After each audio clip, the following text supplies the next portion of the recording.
Hello student, class 11 business economics unit 2 chapter 4 समंकों के संकलन। इसमें हम प्राथमिक समंकों के संकलन की विधियों की वीडियो देख रहे थे, जिसमें हमने लास्ट वीडियो में पढ़ा था संवाददाता द्वारा सूचना प्राप्ति। आज हम उसके गुण दोषों की बात करेंगे कि इसमें क्या क्या गुण पाए जाते हैं, क्या क्या इसके दोष हैं। तो हम स्टार्ट करते हैं संवाददाता सूचना प्राप्ति के गुण और दोष। तो ये जो प्रणाली है वह मितव्ययी होती है, यानी कम खर्चीली होती है। यानी चूंकि इसमें जो अनुसंधान करता है उसे प्रत्यक्ष रूप से कहीं जाना नहीं होता, तो ऐसी स्थिति में इस पर खर्च कम होता है। इसी क्रम में अगला है कि इसमें समय व परिश्रम की भी बचत होती है। यानी जो संवाददाताओं द्वारा सूचना प्राप्ति है, इसमें अनुसंधानकर्ता का समय और श्रम दोनों ही चीज़ें बचती है, यानी कम समय लगता है और मेहनत भी कम लगती है। क्योंकि जो संवाददाता सूचना प्राप्ति के अंतर्गत क्या होता है, जो अनुसंधान करता है वो प्रत्येक क्षेत्र में अपने संवाददाता या विशेष व्यक्तियों को नियुक्त कर देता है, जो उन्हें समय समय पर उनको जानकारी देते रहते हैं। तो ऐसी स्थिति में अनुसंधानकर्ता को स्वयं कहीं नहीं जाना पड़ता और उसे समय और श्रम की बचत होती है।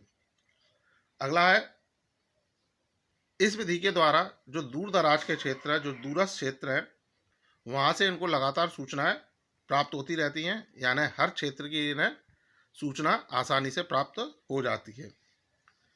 तो ये हो गए संवाददाता द्वारा सूचना प्राप्ति के गुण।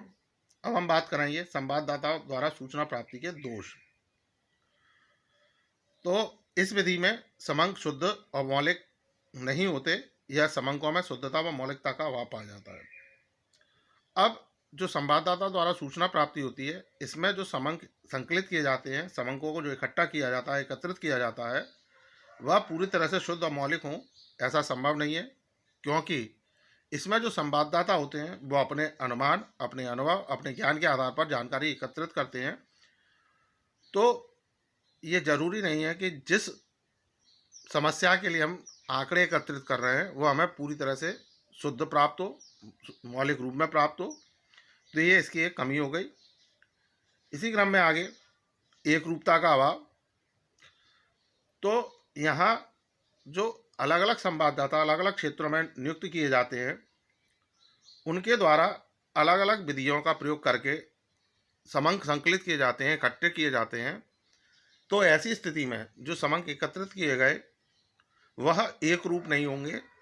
सबकी समंकों को इकट्ठा करने का तरीका अलग अलग होगा। तो ऐसी स्थिति में जो आंकड़े एकत्रित किए गए, जो समंक एकत्रित किए गए, उनमें एक रूपता नहीं होगी।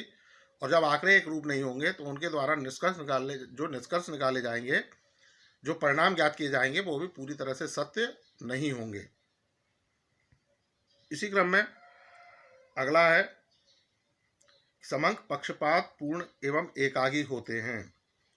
तो इसमें उन्होंने कहा कि जो सामान्यतः संवाददाताओं में एक ही प्रकार की पूर्व धारणा होने के कारण समंक पक्षपात पूर्ण एवं एकाकी हो जाते हैं। यानी जो संवाददाता है उनके जो आंकड़े एकत्रित करने का जो तरीका है वो एक जैसा होता है, या पूर्व में उन्होंने जैसे आंकड़े एकत्रित किए होते हैं उसी आधार पर वो आगे के आंकड़े एकत्रित करते हैं।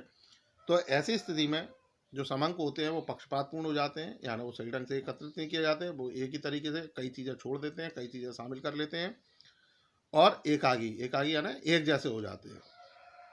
तो ऐसी स्थिति में जो हमारे परिणाम है, जो हम इच्छित परिणाम होते हैं, जो हम परिणाम चाहते हैं, वो हमें सही परिणाम प्राप्त नहीं होते हैं।